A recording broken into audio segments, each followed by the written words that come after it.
couple of things that Jake had talked about. And so this is a creepy story, and it has so many allegories that are going and so many different sub-stories that are going into Peter Pan, not only with the pedophilia. As we go through, there will be some sort of occultic sort of relationships that'll probably come out in the conversation. But Peter Pan was first created in a book that he had written, that Barry had written before, called The Little White Bird. And it's about a boy who befriends a man who makes up a story of his son to keep the friendship of this little boy. So you get the sort of subtle subtext of that pedophilia. And that character was Peter Pan. And that's the first time Peter Pan makes his debut in Barry's books. So the story of Peter Pan, it contains a whole bunch of really interesting characters that all have meaning. And, you know, there are fairies in there. And fairy allegory is significant in this, as with the Pan god, and as with his relationship to the Green Man, and to the god of the woods and the fertility gods and goddesses. So there's going to be a whole bunch of different things that have the ability to come up in this conversation. And so not only are there fairies, but there's elves in the book. And typically in this case, look at Peter Pan, and he is an elf-like character. So he's small and he flies, and he's got these funny little ears, and he's dressed in green, and he's dressed in leaves and in woods, and all of this is symbolic. That's very, very important to the fairy mythology and mythos. And as well, there's mermaids in there. You've got Tinkerbell as a fairy, and you've also got Wendy in there, and I'll connect her maybe a little bit later in as a possible nymph.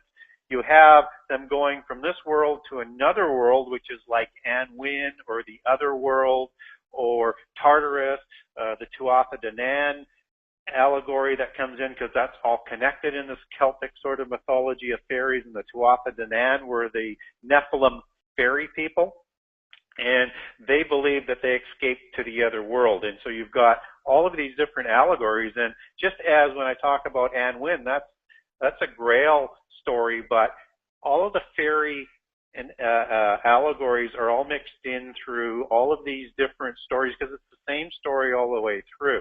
So when we talk about fairies, people need to take a step back and understand that there's 4 different classifications of fairies. The first one being the fallen angels, which is very, very important to remember, because there's going to be some allegories where they sort of subtly pop up. So we have a fairy allegory, and we also have these Pan allegories. So like I say, there's several different levels, and then it also connects into things like Robin Hood and Puck and Robin Goodfellow. And maybe we can make some of those connections as well. But just quickly, so you've got the fallen angels as the first classification, as these winged beings that come from another planet in the fairy mythology. Then you have the earthborn fairies, which are the Nephilim that they create by, you know, copulating with human females. And then you have the daemons, or the daemons, as some people might want to pronounce them, and those are the spirits. And so those are the demons, or the spirits of the fallen, died Nephilim that were created, and their spirits are immortal, and they weren't permitted into heaven. And then you have the elementals. The elementals are broken into 3 different categories, because these are little people. So you have the fairies within this group, and within this group you've got the gnomes and the leprechauns and the little people. And of course the gnomes are the ugly, spindly ones, and again that will have a connection back into goblins and Robin Hood and Puck and Robin Goodfellow. Then you've got the pretty ones like the winged ones, and so you've got those known as the little people, and then you also have the mischievous ones, also known as leprechauns. And what Barry is doing is he confuses the gnomes and the leprechauns and creates this sprite-like character, which are mischievous characters. So he's kind of combining a couple different classifications of fairies in there. So these are the little people. And again, when you talked about, and we were kind of joking a little earlier about an alien connection, that's where the gray aliens come from, is also this sort of gnome, goblin sort of classification of fairies.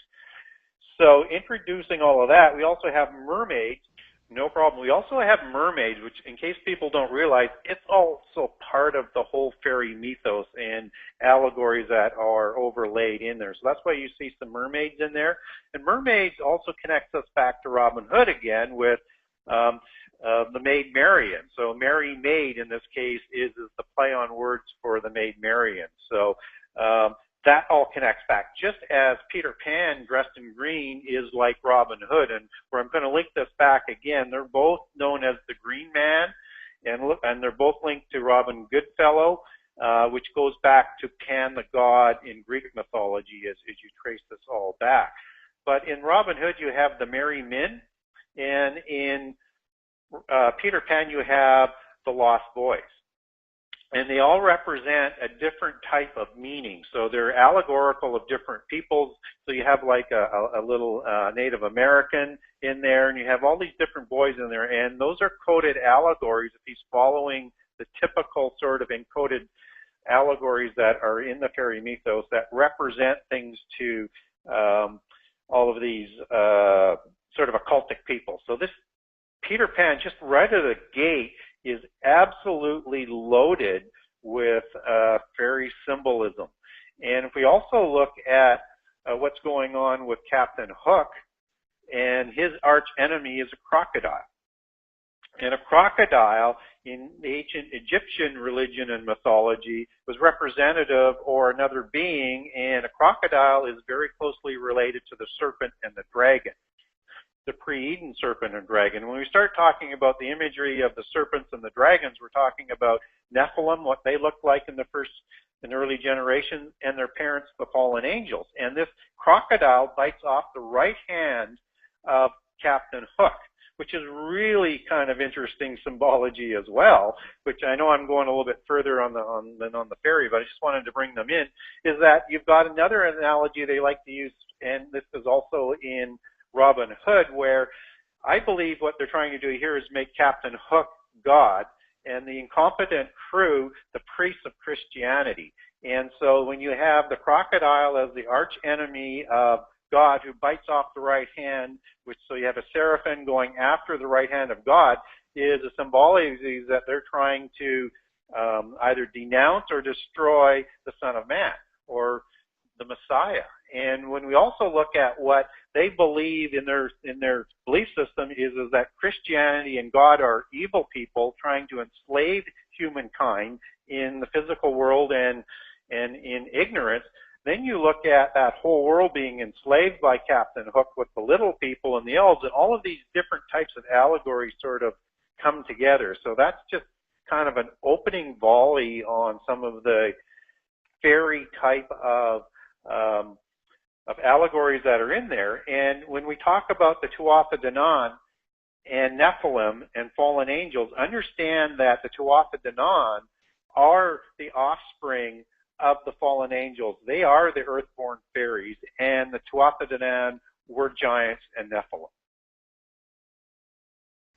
Well, you know, the fairies are an allegorical and manifestation. It's not only is it a history, but it's an allegory of polytheist religions.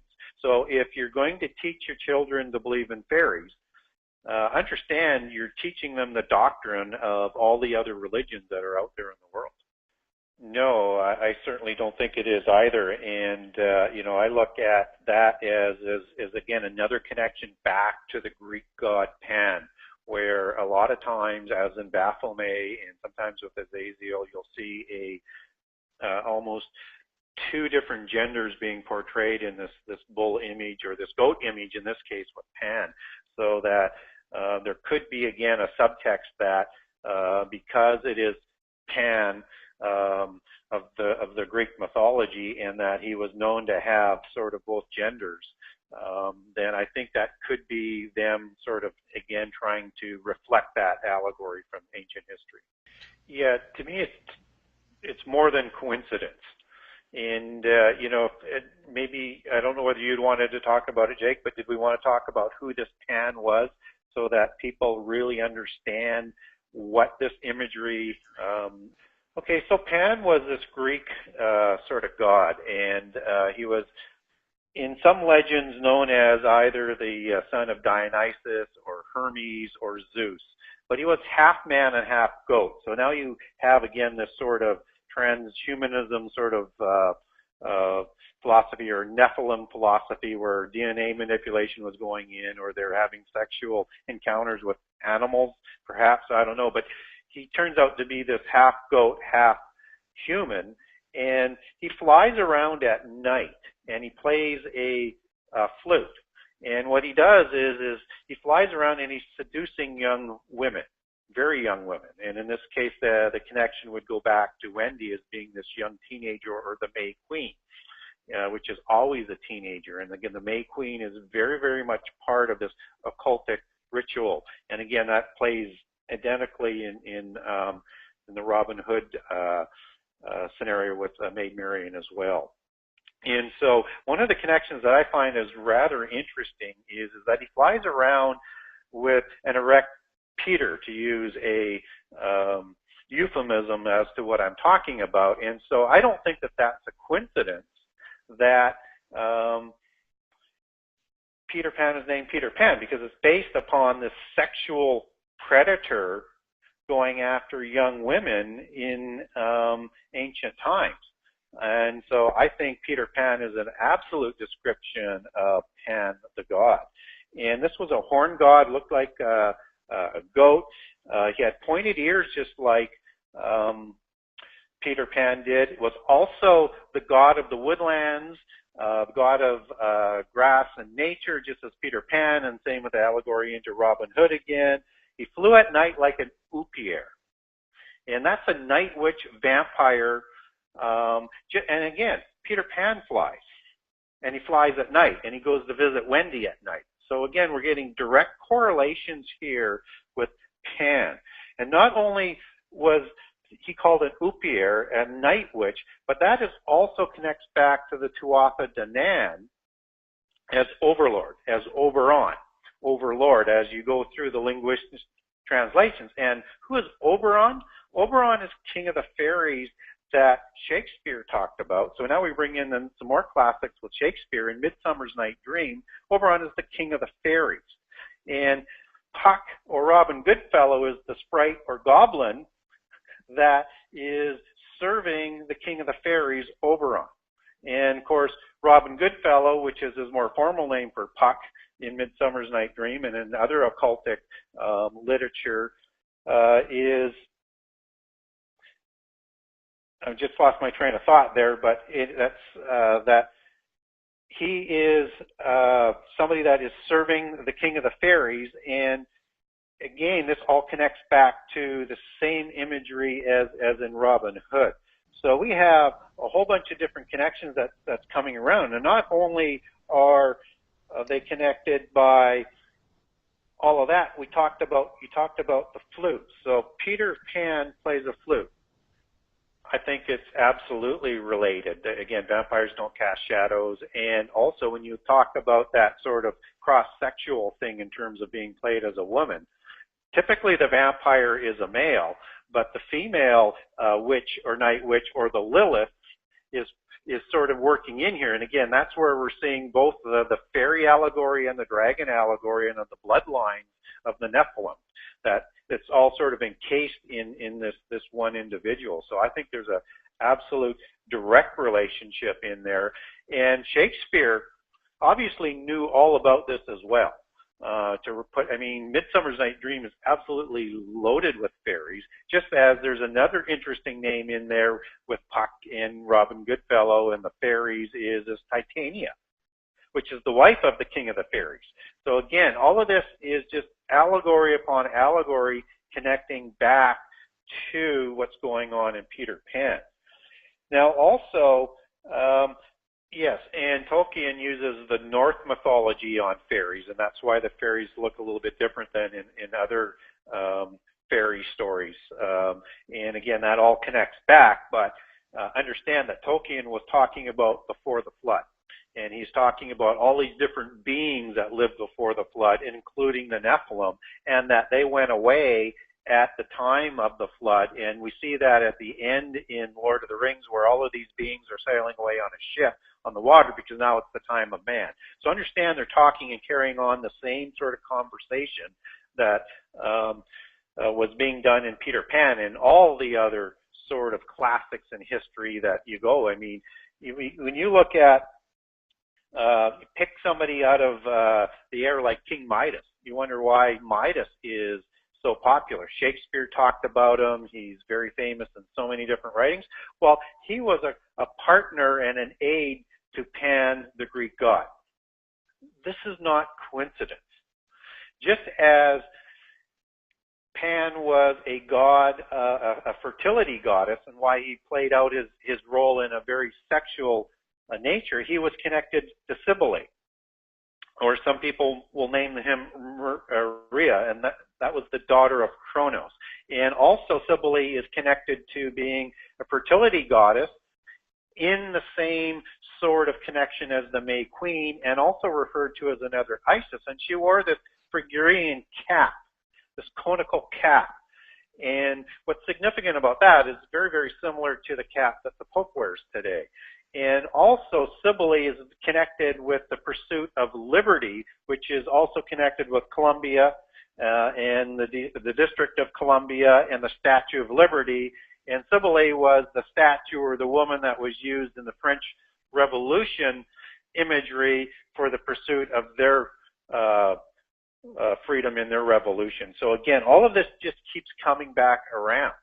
And I think, you know, we could probably talk for ages and ages and ages, but I've been sort of going on and on and on about this, so I don't know whether you want to talk a little bit more about that.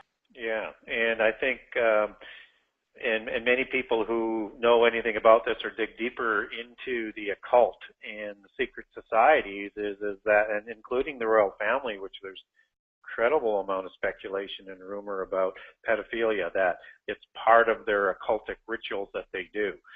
Now, there's not a ton of solid proof out there, I'll grant you that, but I mean, it's just, information is just rife out there that pedophilia is such a significant part of the occult.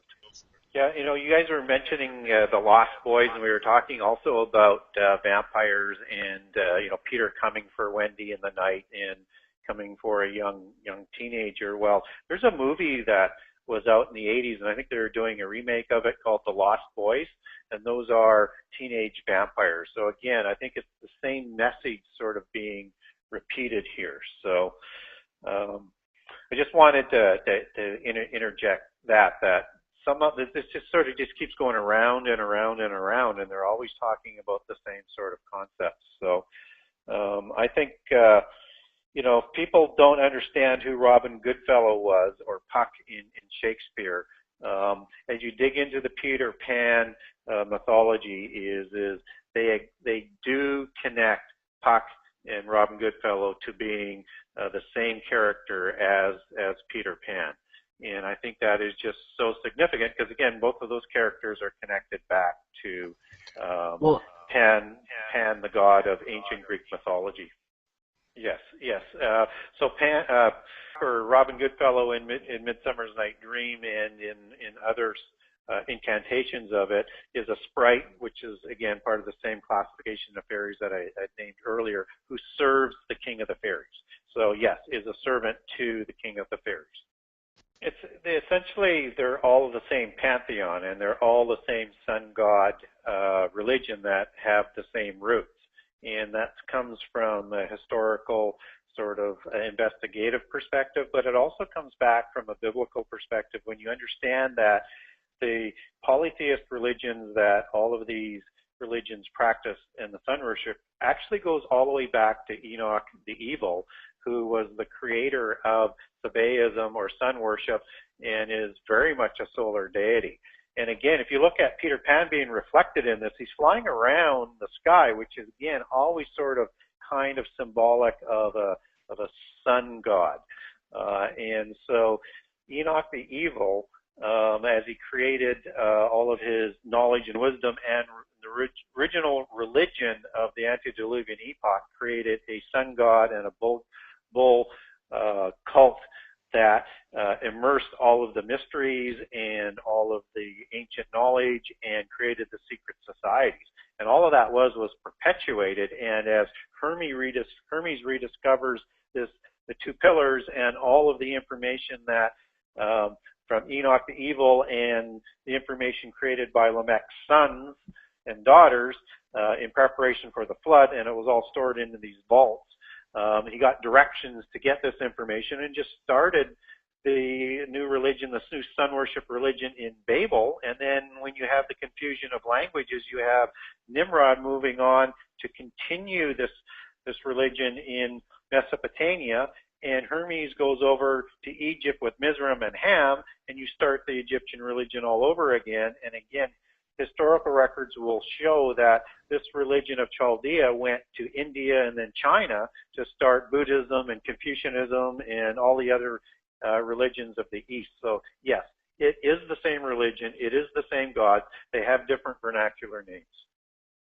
Yeah, I was just thinking about what Chad said, just to add in a little bit, but it's interesting, again, about Peter being the rock that the church is going to be built on, and then you have Peter Pan, you have Pan being mentioned in that verse in Mark, at the Temple of Pan. I wonder whether Barry was playing with Bible scripture and looking forward or back into history and saying the church that was going to be built in Rome was going to be taken over for the most part and being the church of Satan. Yeah, he may be making that connection. Who knows? So, yes, my book is available through Amazon around the world, so Amazon.com in the U.S., .ca in Canada. It's also available through BarnesandNoble.com. It's available through most online bookstores. It's also available through Christian bookstores. So if they don't have it on the shelf and you want to support your local Christian store, you can order it through that store, and it's distributed through Send the Light Distribution, so it's easily available for them, and they supply all of those stores. You can also order from my website if you want a personalized or autographed copy, and that is www.genesis6conspiracy.com. That's Genesis 6 with the number 6. And go to Buy From Author, go to the Buy Now section, Buy From Author, and fill out the form, and I can send you an autographed copy.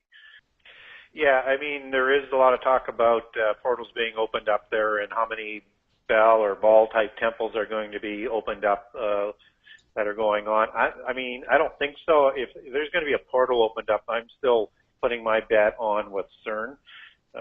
But, I mean, I'm not sure that we're there yet where churches are going to be able to open up portals. So, yeah. And let's face it. I mean, they're becoming more visible now, and the Constitution is there to protect them.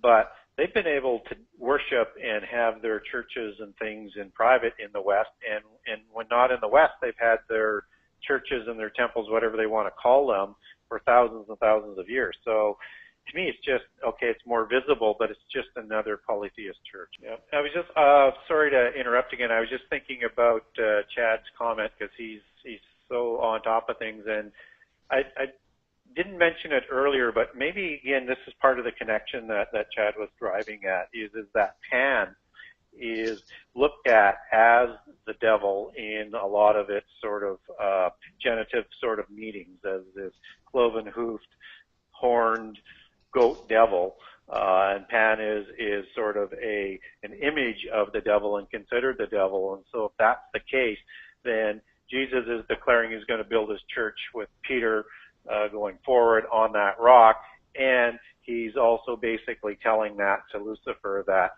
my church is being built and Christianity is going to be spread around the world, and there's nothing that you can do about it. And again, I mean, when you look at Jesus, making that challenge, if that's the case, and as I think more about it, I think it is. It also goes hand in hand with Jesus while he's in the grave visiting the spirits that are in the abyss, and those are the fallen angels, and he's basically saying, hey, it's done. I have been crucified. I am rising tomorrow, and you guys are convicted. I mean, I think it's that clear. Awesome. Well, I think anybody who does what we do, you get some spiritual attacks. to be expected, and some are more severe than others. All I know is that bringing on Jesus' name and invoking him in your protection stops things almost immediately. And remember that, we may be weak, but he is strong. And if you rely on that, then things will be fine. Doesn't mean though the attacks will stop. They may go on for a while, but if you do that, you'll be fine. That's very, very important to the fairy mythology and mythos, and as well there's mermaids in there. You've got Tinkerbell as a fairy, and you've also got Wendy in there, and I'll connect her maybe a little bit later in as a possible nymph. You have them going from this world to another world, which is like Anwin or the other world, or Tartarus, the Tuatha De Nan allegory that comes in, because that's all connected in this Celtic sort of mythology of fairies. And the Tuatha De Nan were the Nephilim fairy people, and they believe that they escaped to the other world. And so you've got all of these different allegories. And just as when I talk about Anwin, that's a Grail story, but all of the fairy and allegories are all mixed in through all of these different stories, because it's the same story all the way through. So when we talk about fairies, people need to take a step back and understand that there's 4 different classifications of fairies. The first one being the fallen angels, which is very, very to keep the friendship of this little boy. So you get the sort of subtle subtext of that pedophilia, and that character was Peter Pan. And that's the first time Peter Pan makes his debut in Barrie's books. So the story of Peter Pan, it contains a whole bunch of really interesting characters that all have meaning. And, there are fairies in there, and fairy allegory is significant in this, as with the Pan god, and as with his relationship to the Greek. Couple of things that Jake had talked about, and so this is a creepy story, and it has so many allegories that are going, and so many different sub-stories that are going into Peter Pan, not only with the pedophilia. As we go through, there will be some sort of occultic sort of relationships that'll probably come out in the conversation, but Peter Pan was first created in a book that he had written, that Barrie had written before, called The Little White Bird, and it's about a boy who befriends a man who makes up a story of his son, Green Man, and to the god of the woods and the fertility gods and goddesses. So there's going to be a whole bunch of different things that have the ability to come up in this conversation. And so not only are there fairies, but there's elves in the book. And typically in this case, look at Peter Pan, and he is an elf-like character. So he's small, and he flies, and he's got these funny little ears, and he's dressed in green, and he's dressed in leaves and in woods, and all of this is symbolic